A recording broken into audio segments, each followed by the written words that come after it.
Thank you very much, analysts and Dash. Welcome to Battle Arena. FlyQuest hats in full effect here. We're going to hope they can turn their record around. 1-7 has been a rough start, but they can certainly go up from here. Echo Fox have switched out their lineup. They have a new jungler in Mike Young, and hoping that his replacement into Rush is going to make things go well for them. Yeah, they've been trying to make changes all split long. You know, to put Panda in, they put Rush back in, they changed top laners.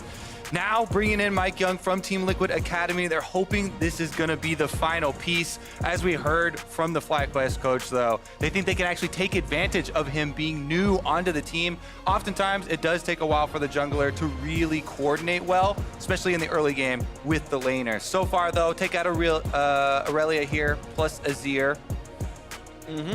One thing I do want to point out as we go through this is that we are still on patch 9.12, and though we don't have the bans on the screen, Sona and Karma are the other two bans here. Sona, Karma banned away by Echo Fox, one final ban for them, then we'll continue on forward. But as I said, 9.12 to the patch for now, as we have this overlay back in. We can see the bans once again. Next week will be 9.13. My understanding was it was to allow the teams who are scrimming in Rift Rivals to not then be disadvantaged coming into the next week, and everyone got to scrim G2 and Fnatic and co. and not lose any time with that. So much like the Asian Rift Rivals, still on 9.12. Yep, and that means Sejuani pretty much 100% presence, I believe. So banned out once again. Not any sort of target banning there. Or, ooh, the Yuumi is left up in exchange for the Aatrox. So Solo probably going to try and take this one. This could be a Mike Young pick, though. Definitely has played it in the jungle. Definitely has, and of course, Sivir being taken away, pretty valuable here as well.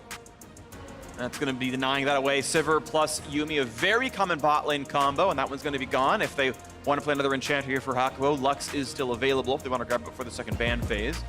And now it's FlyQuest's turn. See what they want to grab. Ezreal does go super well with Yuumi, so have a very safe high poke damage lane. You can also do things more aggressively, like the Lucian. Try and get in there. Lucian's pretty good against Sivir regardless. I'm waiting for the Twitch Yuumi combo just to stealth during the laning phase, and you open up from there. We haven't seen Twitch in such a long time. I'm kind of with you on that one, but we are going to have Corki probably the mid lane. Yeah. So magic damage here already picked up for FlyQuest. Okay. Ooh, okay, this is going to be interesting. Of course, you are probably playing double marksman here. Wild Turtle almost exclusively plays those physical damage ranged carries, but it also means the team is a little bit low on crowd control. Mid lane often brings that, but Corki does not. Rek'Sai not much of an engaged tank either. Yeah, none from the mid lane. Also, Yuumi, with the ultimate, you can have 3-hit snares, but generally it feels like they're gonna need some sort of front line here. You know, flashing in for Rek'Sai is basically the only tool so far for FlyQuest, so they might have Viper on the top side and bring something with a little bit more CC or be an initiator. Because right now they don't have much in the means of going forward. Meanwhile, Echo Fox have huge initiation locked in. Nautilus is great for starting things up for Aatrox, because all the Aatrox needs is something to actually start the fight, and then it's such a big team fighting power with the ult, getting resets, and Sivir speed. Absolutely the case here. We maybe see something like Varus or even Ashe would be weird, but would be engaged from the bottom lane for a Turtle side. We'll see what FlyQuest does put through, or if Viper is indeed on a tank here.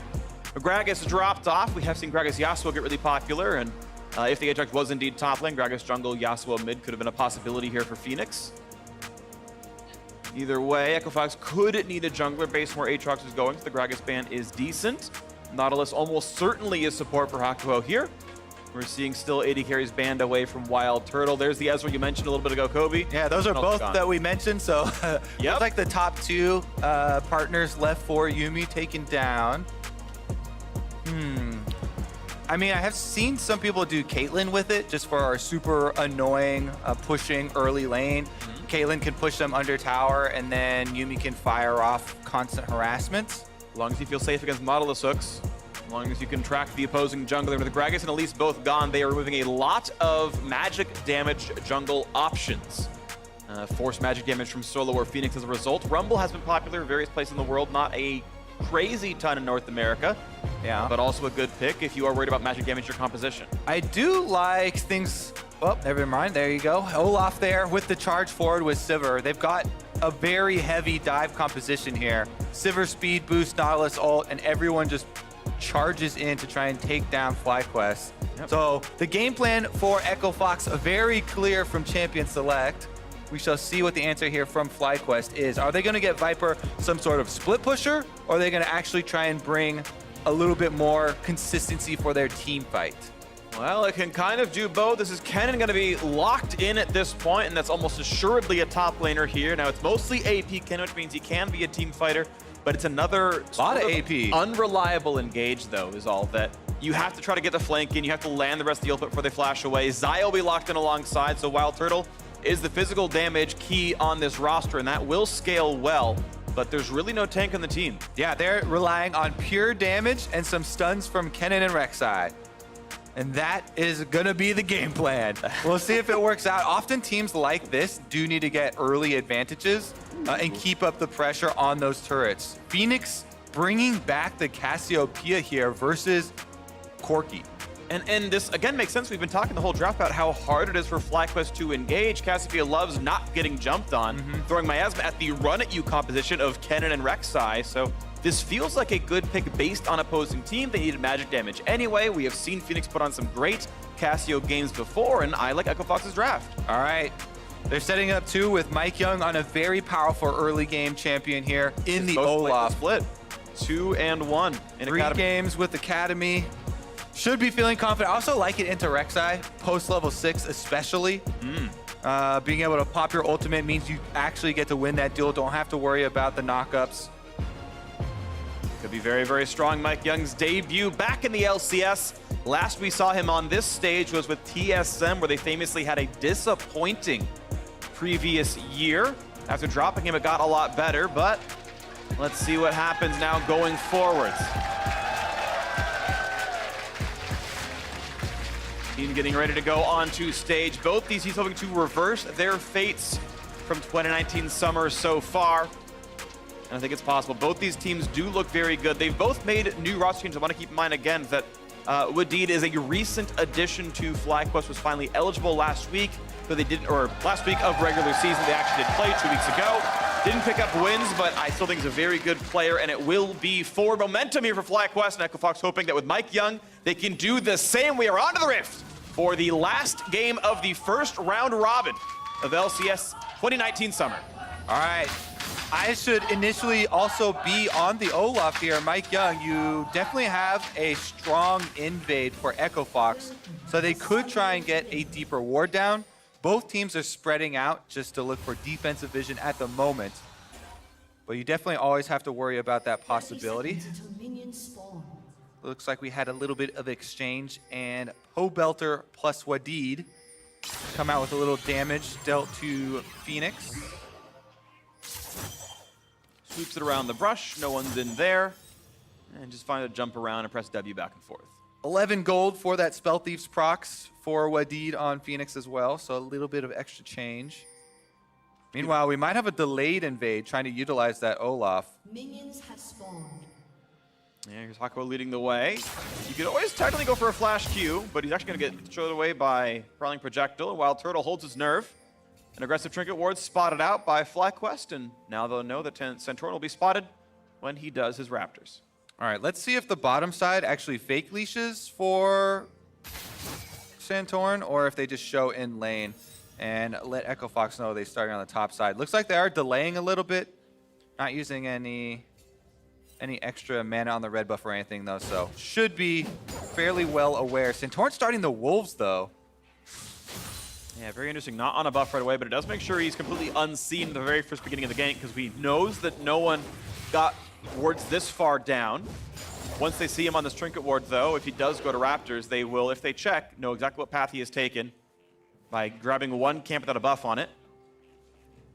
And looks like, yeah, managed to bypass the whole thing. So Santorin pretty wisely gets around the jungle without getting spotted. They can guess that it was Wolves to red, but they don't know for sure. Yeah, that's one of the big things. Yes, the deep ward was put down by Echo Fox, but Turtle was there and they saw the location of that ward. So Santorin working around known information here, not trying to give over location yet. And that opens up possibilities for making a move on the bottom side of the map. And I feel like the more common route would have been like blue to Gromp to, you know, looking at top side. So theoretically, still has to play safe, knowing that they never saw Raptors, they never saw bottom sides. Maybe he's up there. And early on in the Aatrox-Kennen matchup, it does make the Aatrox have to seed some CS early on. Viper, you can see, getting a little bit of harassment down onto Solo, slowly pushing the wave into the turret. Going to try and get some early damage. A lot of the early Kennen power does come from some turret damage and trying to get money off plates. See what he can get right here. It is Kleptomancy, so he's going to be doing even as much harassment as possible. Early Doran's Blade for the laning phase. We'll see where that transitions later on, but this wave is going to crash pretty soon, and sadly for them, it won't be with a jungler nearby. It's unless he can get there fast enough, it's possible that he can crash with the wave, but timing's getting pretty tight. Yeah, he's going to do the full clear, power clear on Olaf. Pretty common. Gets to the level 4 extremely quick, and you also get the benefit of respawning your camps extremely quickly, so you can try and get to that level 6 point. MikeYeung now slipping into the river, and we does see Santorin pick up the Scuttle Crab. Exchange a little bit of, knowledge that the Rek'Sai's on top, but Solo's just playing under tower anyway. Yeah, I don't believe Mike was spotted by the Scuttle walking over, so technically the Olaf wasn't spotted, but you do definitely know Santorin took top Scuttle and walked back into the jungle. So now Solo knows to be a little bit afraid of that side of that. And yeah, he's going to be just fine playing on a turret, as you mentioned, Kobe. Bot lane is shoved in. It looks like really almost nothing is denied. A couple of CS going to be dropped here, but not too bad. And again, as we go over the lane matchups here for FlyQuest, they want to have these early pushing lanes. A lot of this game does hinge on them getting a lot of extra advantages. With the Rek'Sai coming through to try and support some of these, they really need to try and get some information on MikeYeung's whereabouts. Because that Olaf can turn everything around on one of these overextended solo lanes especially. Yeah, because they are, and especially if it's like top or something, because it's so long. You chase them down forever, even Flash, you're still chain slowed, you probably still die. And he's gone back for an early red smite as well, so even with the time spent to recall, MikeYeung basically equal on farm overall against Santorin. Santorin's going to make his own recall very soon. And it's so far been treading water across these two junglers.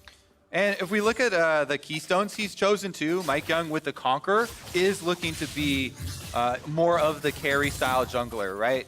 Sometimes you'll see Olafs go for Predator for those big, impactful ganks and try and snowball lanes.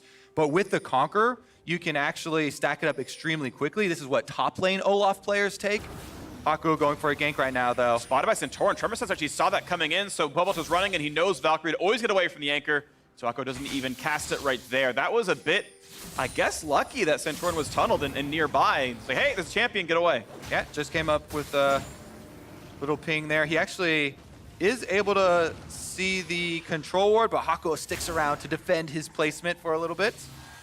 Santorin this time around does feel safe, and without any tremor, he's like, okay, he's gone. We're fine. We can drop this one out. MikeYeung now, knowing that Rek'Sai's on the wrong side of the map, gets time to put a quick trinket ward down up towards that Gromp, hit the blast plant, and there's no ward on MikeYeung. Yeah, this is what we're talking about for the solo lanes. Trying to have an impact. This is the attempt. Solo is 6. Viper just hits it, though, and the axe not landing. There's no gank to be had. Buys Aatrox a little room to ensure that he can get the Kennen minion last hit there, at least, I guess, without some extra harassment from the Kennen, who is starting Doran's Blade, but definitely expect Viper to at least go half and half as far as the AP. Try and bring a little bit more of that, for the later stages of the game.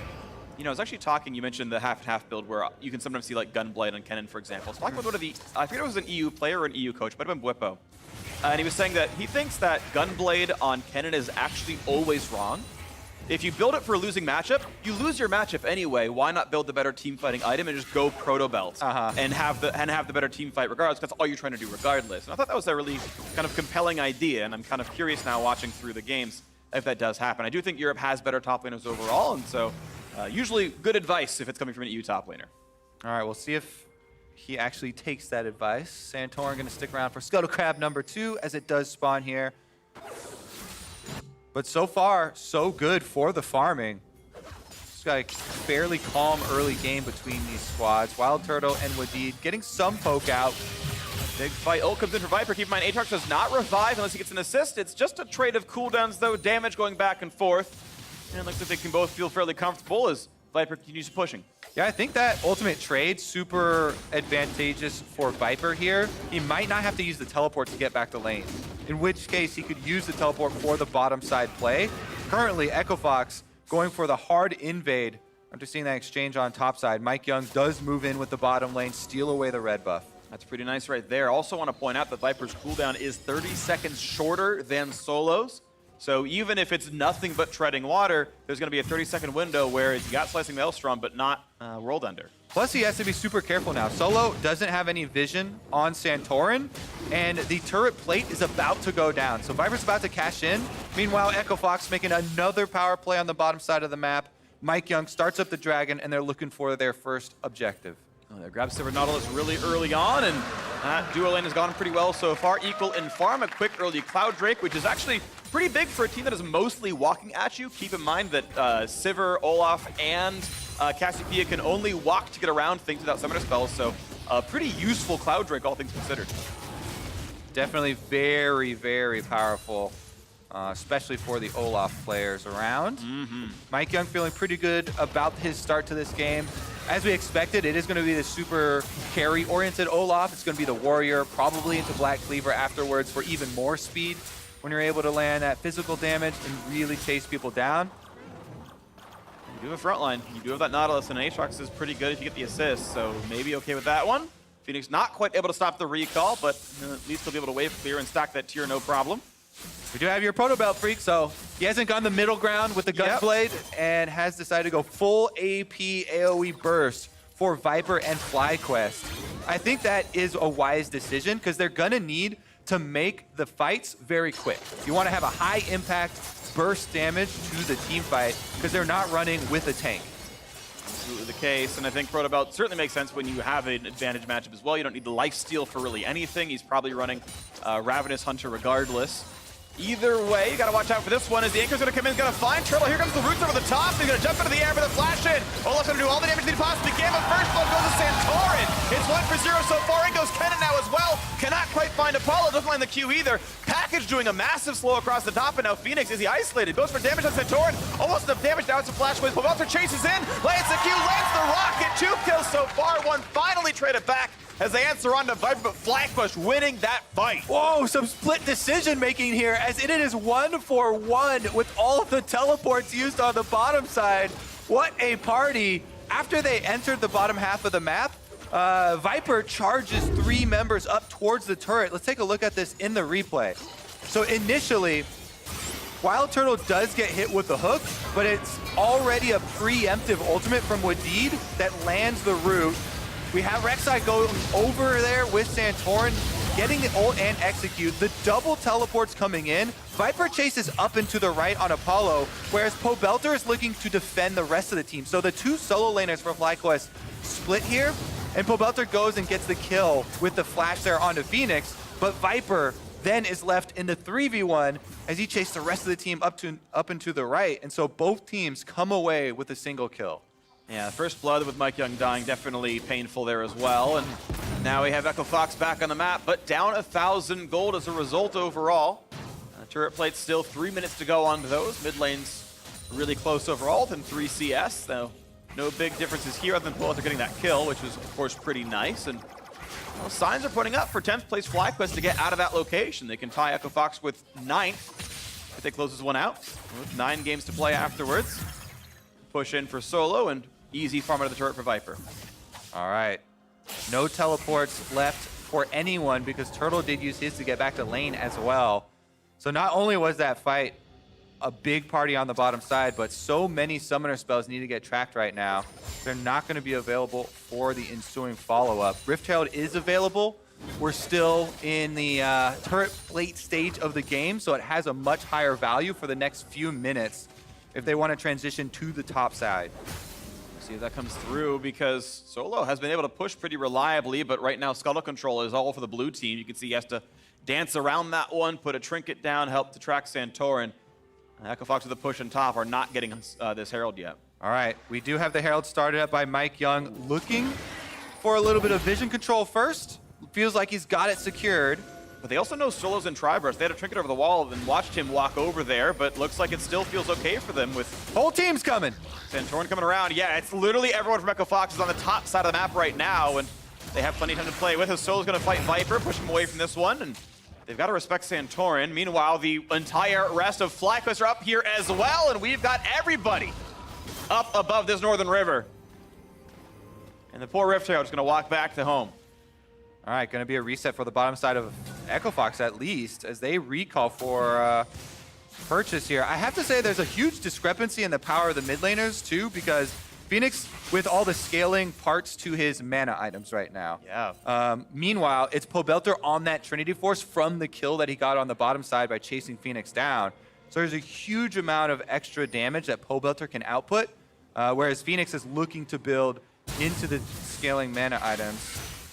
900 gold lead, definitely nothing to shake a stick at. Phoenix does have pretty much money to buy a Rod of Ages now. He can start transitioning pretty soon. He's got 1,500 inventory, as you can see right here. FlyQuest, though, back to the bottom side of the map in time, and are going to grab the Scuttle at the very least. Santorin getting almost all these, as far as I can tell. Doing really well with the vision, but not yet going for this Drake.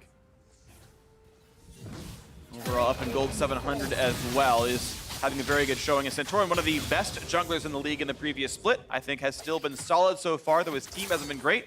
But in this game, he is out jungling the Echo Fox newbie in Mike Young. Yeah, definitely got the better of the exchange on the fight on bottom side. Rek'Sai ultimate really effectively used to make sure that he gets the kill execution and get out. Plus able to get his farm lead, resulting in an extra level here. Now he's got the playmaking ability of the stopwatch. And even though there's a lot of vision over this dragon, trying to set up for it. So far not pushing, but there we go. As the wave is shoved, but they're going to go back down to the river. All right, I think the package, super underestimated. Now Pobelter's got package number 2. Really helps in transitioning down to this dragon as well. FlyQuest do not hesitate to pick it up, and they will even the field. 1 Cloud Drake apiece. All right, both teams are speedy. They're fast out of combat. They're even a little bit faster inside of combat. And the game still sits above 1,000 gold in the lead for FlyQuest side. Plates have dropped, Herald not yet taken, but you got 2 in the mid lane, which is pretty solid for Pobelter, and farm is otherwise pretty close to equal in most roles. FlyQuest is building up towards more ability power. Nice jump in, lots of damage right there, Turtle. Gonna jump into the air, gonna get lots of roots off in a row, as it's a pretty easy setup for Yuumi. Gets away, but does burn both of Wadid's summoner spells. Apollo harassing under tower too, as that means they have to be very worried about this dive.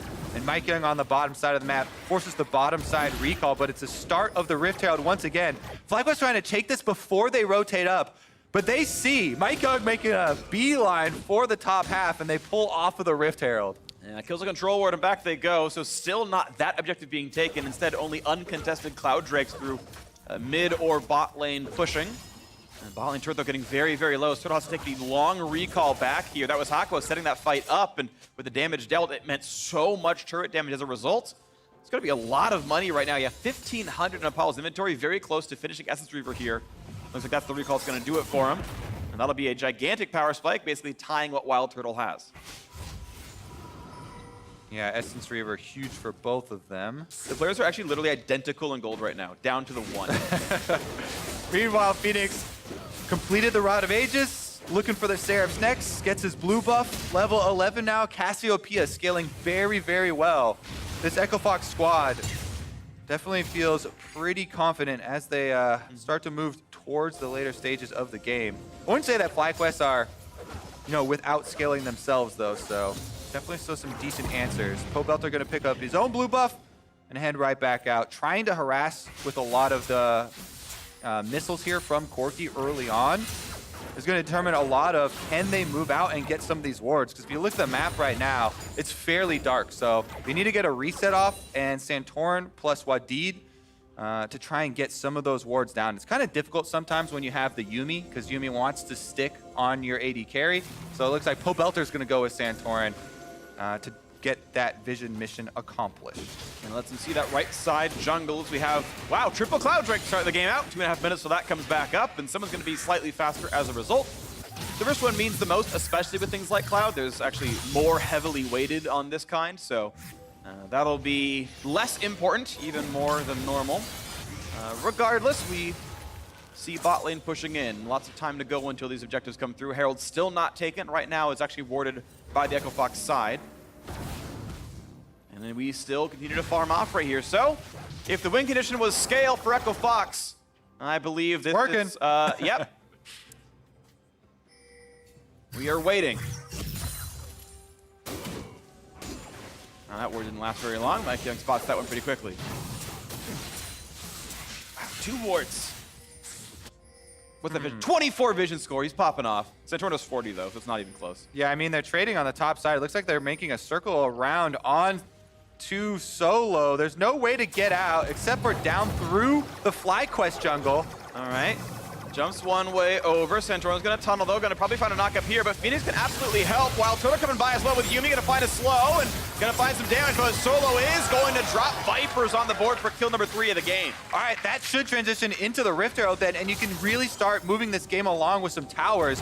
Bottom side, Apollo is pushing for Echo Fox, seeing every member of FlyQuest on the top side. That results in the first tower of the game. But Rift Herald will be answered here very quickly for FlyQuest to try and get one back. Yeah, I will take the turret finish every time. The Herald usually means half a turret by itself, so the full one seems a bit better. Big farm lead for Apollo as well. Helps bring this game actually closer than it has been in a while.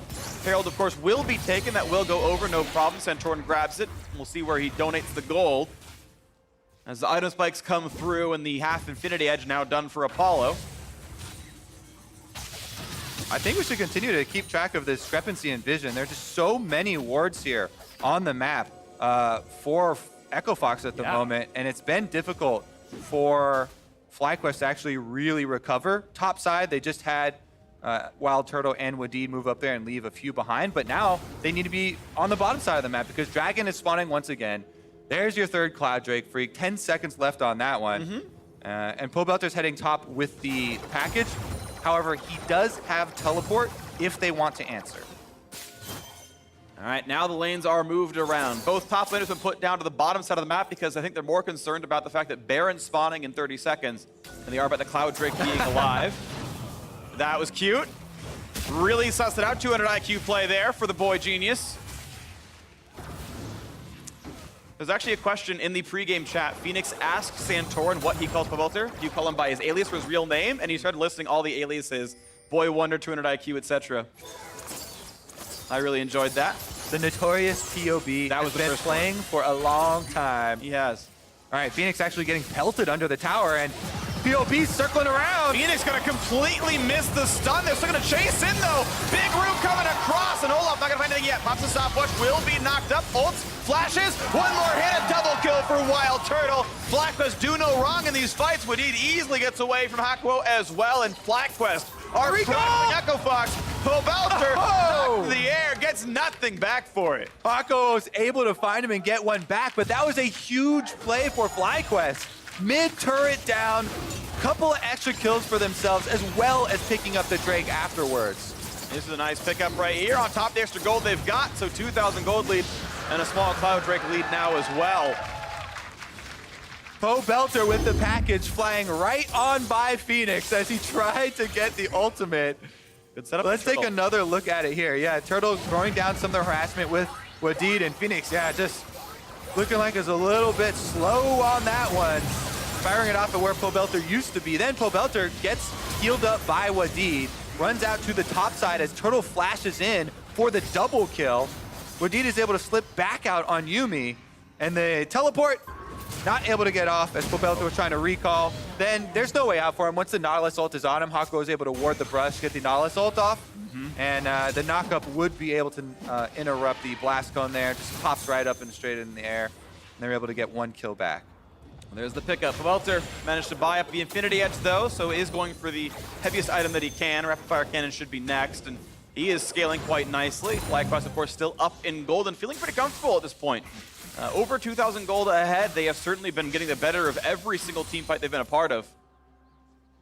2 Infinity Edges ready to roll for FlyQuest.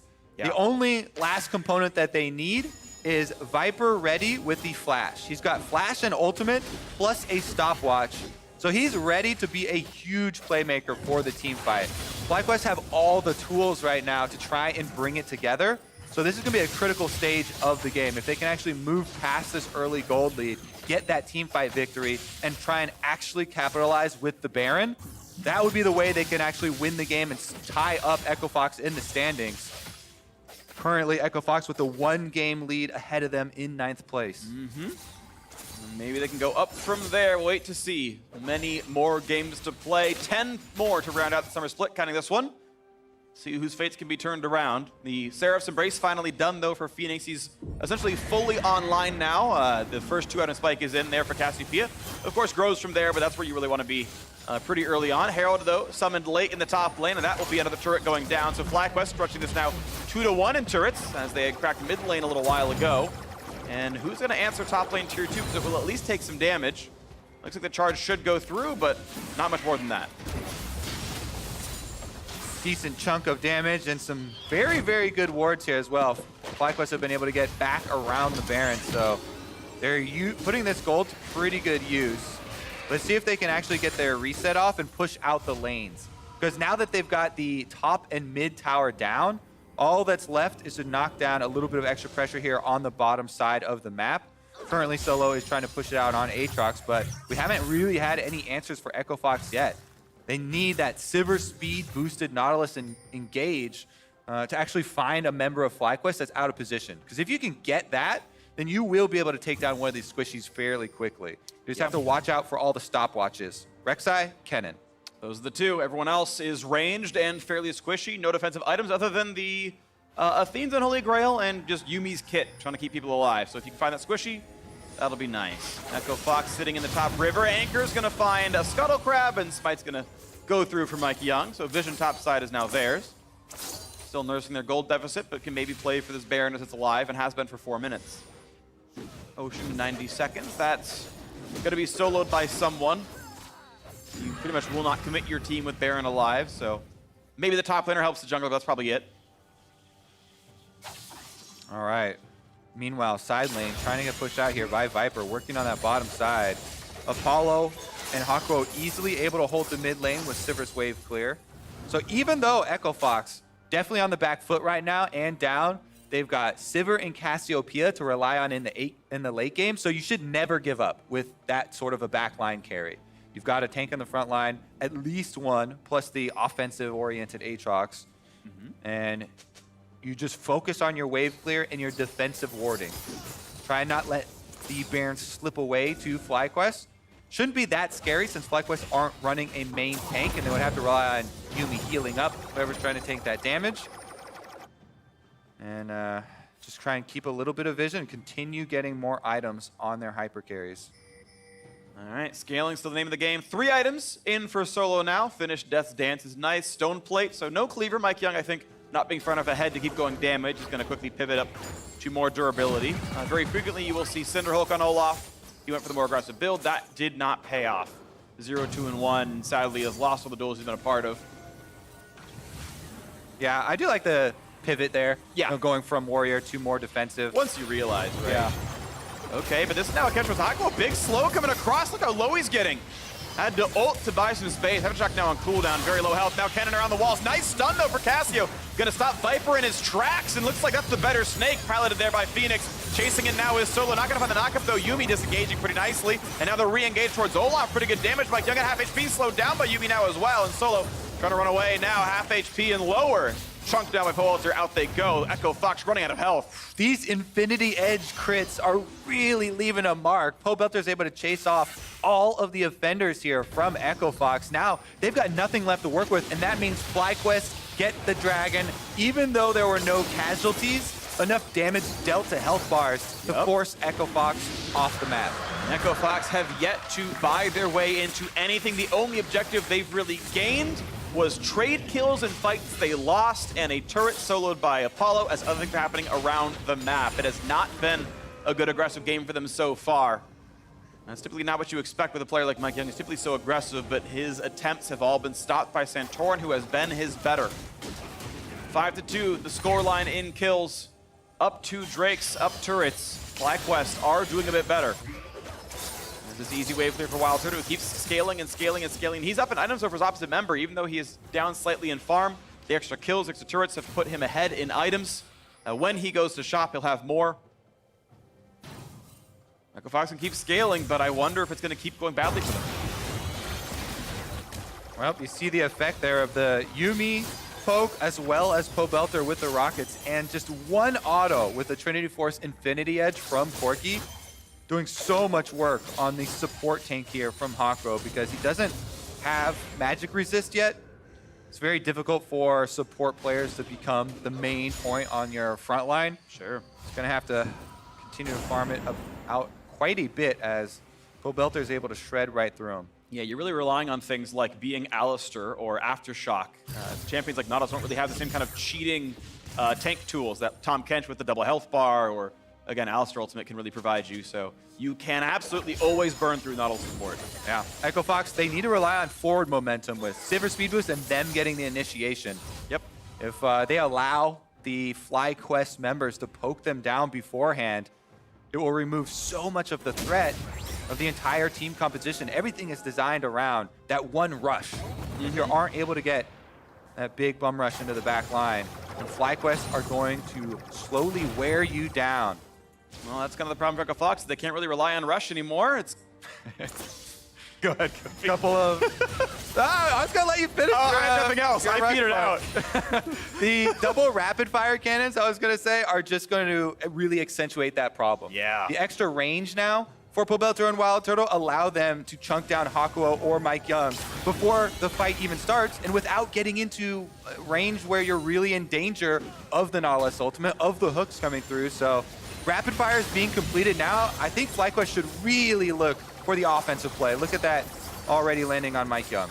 Yeah, big damage. Those pokes are going to be really nice. Double RFC is a really good point right here. Kobe is now Viper and Solo are in battle. But by the way, Solo, true to his name, is completely alone. If they want to go for the wall, they could. But instead, there's the Righteous Glory. There's Sivir Ultimate. And there is no engage whatsoever. I like that hold from Viper. You know that took a lot of self-control not to flash over the wall after and go for the kill there. But the flash on cannon is so important. That is so much for FlyQuest. They lose a lot of threat in the 5-on-5 if they don't have that. Plus, as you mentioned, Righteous Glory, Sivir Speed Boost are there on the side of Echo Fox. They're looking for the counter engage. So really nice hold there for FlyQuest, not overextending, even though they did get an early advantage in it. And it will result in the bottom turret. Oh, Baron might get started, though. Oh, that's going to be spicy. Of course, Viper does not have TP right now. Echo Fox, though, can only clear the wards. There's still some around, so Mike Young spotted running away from the pit. They know they're safe. Instead, that turret is taken for nothing.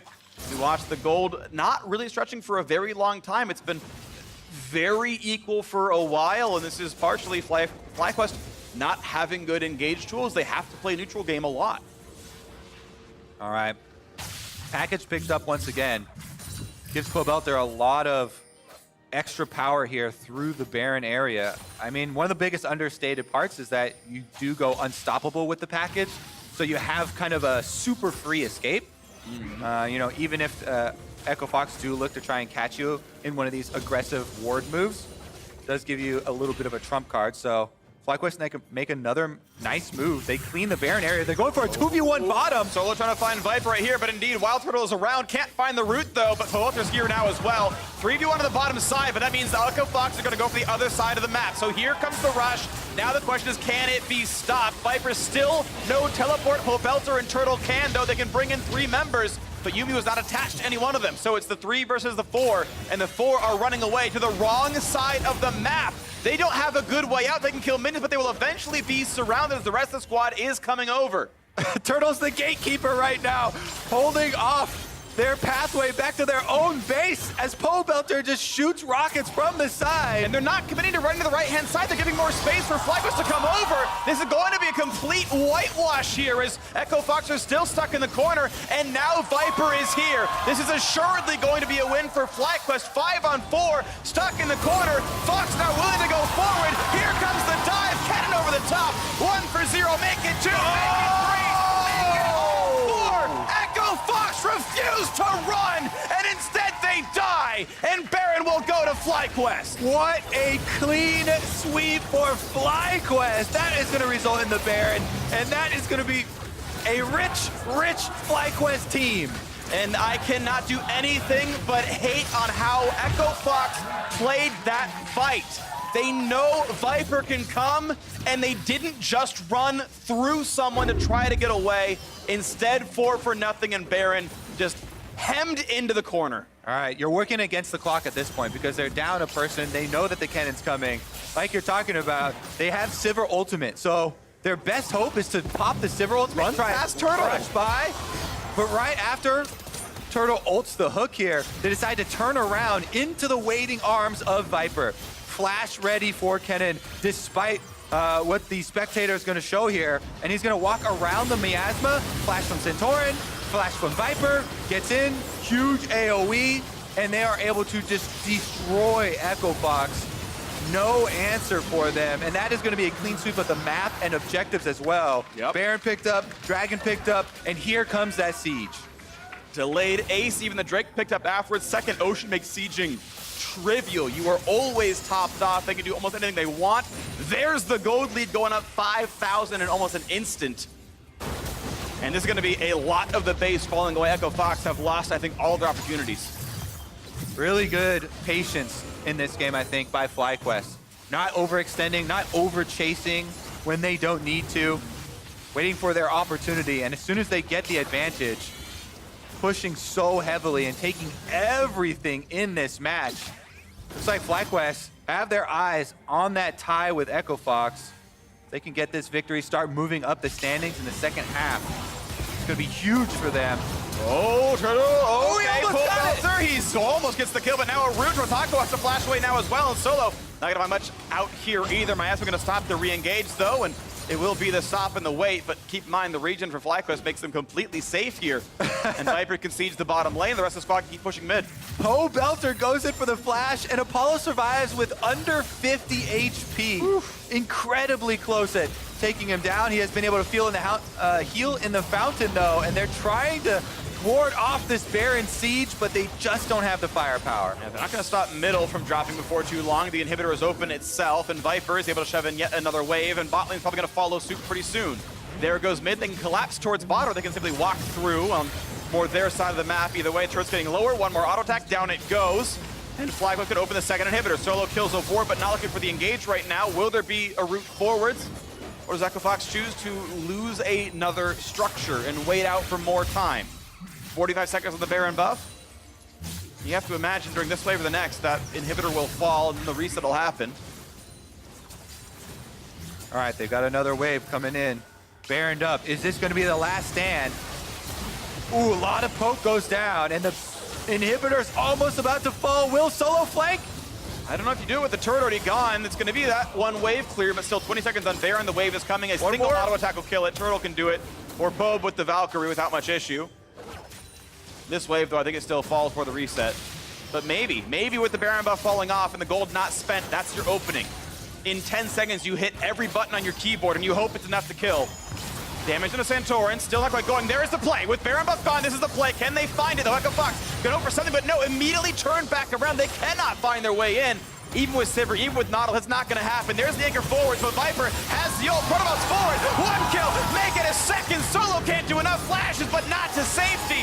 It's 3 kills already. Inhibitor falling, make it a 4th as well. That's gonna be the win. FlyQuest will indeed take down Echo Fox, and they will tie for 9th. They begin to claw their way back up the standings. Triple kill at the end for Wild Turtle. They're looking for one more. The fountain! To add to the KDA, it's going to go to Santorin 4, 1, and 8. The ace, 15-3. One of those deaths being on the fountain. FlyQuest handily take down Echo Fox. Whew. FlyQuest coming off their 4th place finish in spring.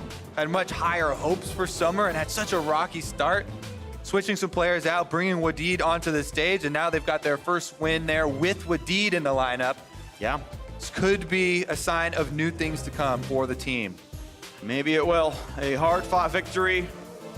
Slow and steady did work out in the end for FlyQuest. We'll see them, of course, tomorrow as well, as they have played every team in North America once and ended 2-7. Not as good as they wanted to be, but there's still 9 more games to play. And if you make it good enough, I mean, their postseason is definitely still alive. The chance at playoffs, I think they can make the run if they start playing really, really well. And even if they don't make playoffs, they probably make the regional qualifier. Yep. So there is an end in sight, and a good end in sight for FlyQuest, even though 2-7 does look bad right now. Yeah, definitely some marked improvements this time around. I thought they really did show some coordination and a lot of restraint in a lot of areas of the early game. They knew they had this lead and used the pressure quite well. They really did. They had vision in a lot of good spots. They've managed to get a couple of Drakes back. Pobelter outlaned Phoenix on the Corki, took 2 plates, I think, by himself without really without much help at all, and then even transitioned down to the team fight in the bot lane and got more advantages there as well. So, good game for him. Santorin, I think, definitely outjungled Mike Young overall. Solid performance kind of down the line, it feels like. Yeah, I mean, that's what FlyQuest were looking to do. They talked about it a little bit before the match, take advantage of Mike Young being in and maybe not having the best coordination with the team. That fight on the bottom side, that was just outplaying in the skirmish, right? Really well done by Santorin utilizing the ultimate. Well done for FlyQuest, and for more on that win, we got an interview with the newest member to join the victorious team. Thanks, guys. Wadid, congratulations on the win. The first win for FlyQuest since, I believe, week 2, and your first win with the team. Clearly, this was a victory that you guys needed. So what were your thoughts coming out of that game? Wow, finally I broke my losing streak. Holy moly, man. I'm so happy. And then, since I joined this team, I do believe that, we can actually come back so hard because I feel like our team is really, really good. And I feel like I'm getting better as well. So I'm really confident in myself and my team. I want to ask you about you and your team's play, but first, I want to talk about that top lane play right around Baron. Tell me about it because it looks so calculated from you guys. Okay, so basically, if you want to see those kind of play from the team, then you need to be calm and collected. And then we were so calm and collected in communication. We knew that Ken has no TP, so we were waiting for him. Omran, Viper was calling that he cannot be there, so wait for 20 seconds, and we are like, okay, guys, we wait. Hey, we fight now then. He's here, so it was really calm and collected, and it felt really great. I like that. So then tell me about this version of FlyQuest then. Has it improved since the FlyQuest that we've seen for the beginning of the split? Because at first it seemed like you guys were a little lost or couldn't really find the team identity. Maybe some people are talking about JJ was a problem, but I really don't think JJ was a problem. It was more team problem. So me and JJ tried to fix and work together to fix the team problem. And finally, we reached out and we are improving in scrims as well. And everything is going great. So we are actually just work together as a team and it feels so good.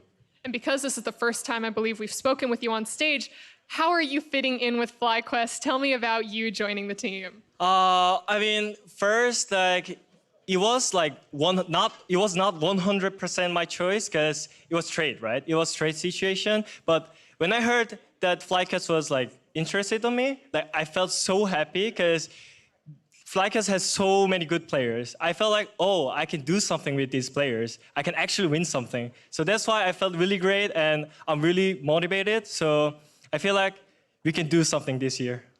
We are all super excited to see it, but something that I think the fans are even more excited to see, we all want to see the Wadab.